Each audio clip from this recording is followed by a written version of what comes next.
sekarang jadi desa Wonokerto. Itu Pak Suratin menjabat kepala unit mulai tahun 74 sampai serah daerah.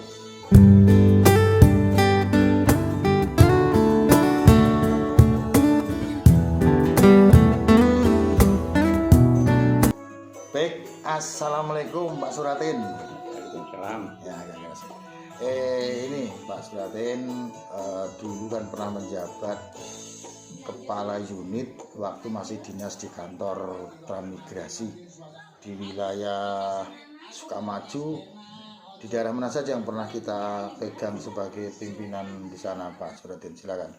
Kalau saya dulu tahun 74 itu menjadi kepala unit di Spontan yang sekarang jadi desa itu. Desa Wonokerto. Ya, betul. Nah, selanjutnya kepala unit di Selatan Spontan dan Barat Spontan. Selatan Spontan mana Pak Om? Ada yang orang Bali itu. Oh Bali iya. Terus yang sebelah barat Spontan juga ada, itu dulu saya pernah menjadi kepala unit di situ ya. Oke. Baik Pak Suratin, sekarang yang saya tanyakan untuk yang dulu istilahnya Spontan, iya. Sekarang jadi desa Wonokerto. Itu Pak Suratin menjabat kepala unit mulai tahun 74 sampai serah daerah. Berapa tahun? 5 tahun, rata-rata 5 tahun. Sebelum ada pemerintah desa? Iya. Jadi persiapannya kepala unit, habis kepala unit ada yang KAD, istilahnya KAD itu yang nantinya koordinator administrasi desa. Nantinya kalau sudah serah daerah, kepala unit mundur, dia yang meneruskan jadi kepala desa. Terus di daerah Spontan itu transmigrasi apa namanya Om? Kalau di Spontan itu transmigrasi ya Spontan itu, kalau maksudnya swakarsa. Kalau sekarang kalau dulu istilahnya Spontan, kalau sekarang swakarsa. Iya Spontan. Ya, Spontan sekarang swakarsa. Ya, terus aturannya Spontan itu misalnya dapat jatah tanah bagaimana? Ya, jadi kalau Spontan itu lain dengan transmigrasi umum.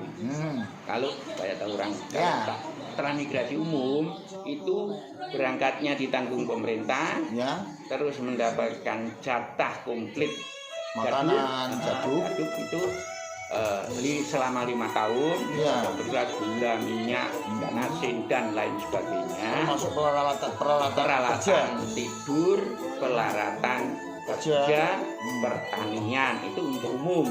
Ada rumahnya juga Om? Ada rumahnya. Ada rumah itu kalau transmigrasi umum. Nah, kalau sekarang yang kita bicarakan transmigrasi Spontan atau swakarsa, itu mereka berangkat sendiri, biaya sendiri, terus di situ diberikan lahan sama dengan umum, pekarangan 50 kali 50 meter, lahan usaha 1 hektar, lahan usaha 2 3/4.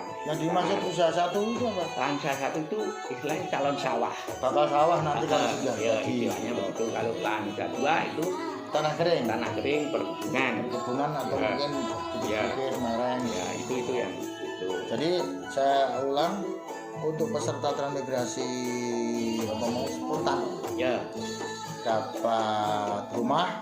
Enggak, umum. Oh, yang ini Spontan dapat apa? Hanya tanah pekarangan 50 kali 50. Ya, terus dapat calon sawah 1 hektar. 1 hektar. Ya. Mantap. Terus dapat kebun yang untuk ditanami perkebunan kering 3/4 hektar. 3/4 hektar. Tapi semua itu jumlahnya 2 hektar, tapi babat sendiri. Yang tanah kering ya, semua. Iya. Calon sawah juga babat sendiri. Iya. Oh, jadi masih berupa hutan mungkin, walaupun yang besar-besar sudah ditebangnya. Tinggal dibatasi patok gitu Om. Ya. Jadi orang-orang di situ bikin rumah sendiri. Ya. Jadi dulu kita arahkan dia bikin rumah gubuk-gubuk sendiri. Pakai atap daun rumbia. Tidak dibantu itu? Enggak, itu nanti setelah kita bina, kan begini ceritanya. Kalau Spontan datang, kita sebagai kepala unit harus punya inisiatif untuk meminimalkan waktu. Jadi sekian hari harus membersihkan lahan pekarangan. Oh, Diatur. diatur. Kepala unit harus bisa ngatur. Terus Target. selanjutnya selesai pekarangan kita arahkan untuk membuka lahan satu. Kan ada lahan satu, lahan dua itu karena kalau tenaga sendiri itu nggak mampu.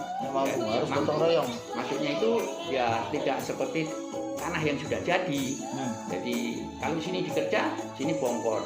Sini dikerja, sini bongkor. Jadi harusnya dikerja ditanami, ya, dari sedikit gitu. ya, Yang kering itu. ya. Nah, terus itu setelah dia bikin rumah, atau gubuk kan kita arahkan. Pondok lah. Nah, kamu harus gesek itu menggergaji kayu. Ya, Kayaknya diambil dari situ. ya sebagian bisa untuk biaya hidup, sebagian bisa untuk bikin rumah sendiri. Nah, setelah pada bikin rumah nggak datang. Nah, saya sebagai kepala unit harus punya kreatif dan inisiatif. Saya bikin proposal ke Kandir, lanjut ke Kanwil, lanjut ke pusat, diberikan atap seng untuk satu rumah. Jadi Satu rumah berapa jatahnya Om? atau berapa lupa saya, tapi cukup Satu rumah. satu rumah. Gitu. Tangkep gitu. Ya, 5 kali berapa rumahnya itu 5 kali 9 kalau nggak salah. ya. Itu kita usahakan untuk mendapatkan atap seng, akhirnya berhasil. Nah, sudah. Tapi itu diberikan jatah makan ya? Enggak. Hah? Swakarsa enggak. Dia harus mandiri. Iya, itu makanya waktu tiang gesek itu tak kasih tahu sebagian dijual untuk biaya hidup, sebagian dijual untuk rumahnya sendiri. Memang transportasi untuk bawa barang keluar dari situ waktu itu sudah ada. Kalau misalnya mobil ngangkut kayu keluar dari daerah Rawamangun atau Iya, ada. Hutan, sudah bisa. Ada bisa. Jalanan sudah. Ya nggak gitu gambang-gambangan bisa. Oh, jembatan. Jalannya digambang-gambang itu dikasih kayu-kayu Supaya enggak pater. Oke, sampai di situ dulu. Baik, kita lanjutkan. Pak Suratin tadi menceritakan Bapak berdinas sebagai kepala unit di Desa Kerto. Apa namanya? Spontan. Nama asli dari pemerintah atau di dinas apa itu, Pak? Mulyorejo 2. Oh, Mulyorejo 2. Jadi teman-teman, sebetulnya itu yang tenar dengan nama spontan itu kalau dari dinas transmigrasi terdaftar itu adalah Mulyorejo 2. Beliau ini dulu kepala unitnya selama 5 tahun. Oke, Pak Raden dilanjutkan. Jadi tadi kan sudah sampai keterangan spontan itu supaya orang itu sambil membuat rumah sambil mendapat pemasukan karena tidak ada sumbangan, itu gesek kayu itu sebagian dijual. Jalanan sudah ada walaupun ya, gambang-gambang ya, artinya jalanan yang becek dikasih kayu-kayu supaya tapi bisa keluar sampai ke jalan pramuka itu ya. Ya, ya. Oke, silakan dijelaskan Pak Suratin yang itu perihal apa mau? Ya, spontan dulu. Nah, selanjutnya spontan itu kan lama kelamaan maju. Ya. Nah, dengan adanya kemajuan itu saya berinisiatif membuka pasar. Ya.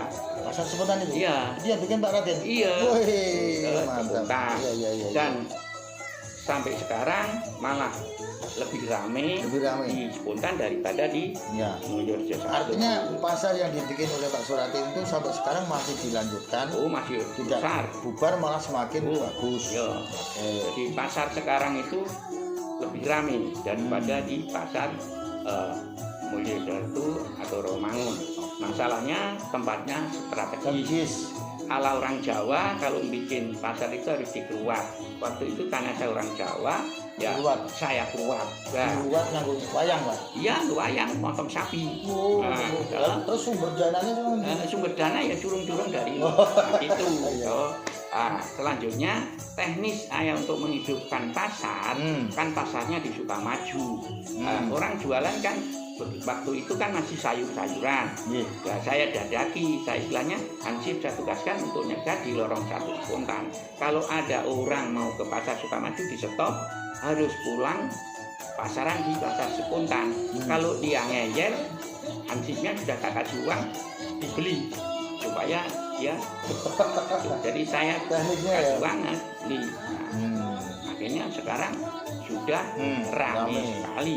Sebagian itu pedagang dari mana kok sekan dari Ya karena waktu itu kan orang dari spontan saja yang jualan sayuran ke Sukamaju.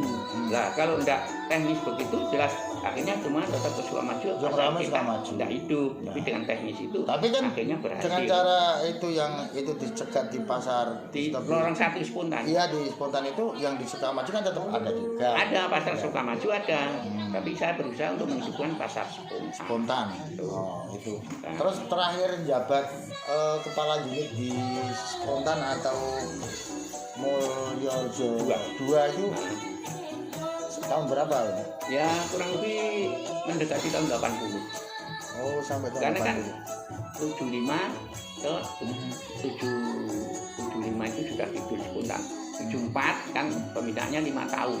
Toh, 5 tahun. Jadi pokoknya selama 5 tahun. Tapi Pak Surati sendiri enggak ngambil lokasi di spontan. Begini, kalau kita ngambil ketahuan dari Kakanwil itu kita dikena sanksi. Karena apa? Memanfaatkan jabatan. Iya, Kakanwil itu tekan sekali. Iya. Kalau di Mulyorejo 1 atau Roman sekarang, saya memang dari menteri maupun dari Kanwil disuruh ngambil supaya saya terasa Tinggal di situ untuk membina masyarakat Pramugran itu. Jadi kita semua petugas diwajibkan untuk mengambil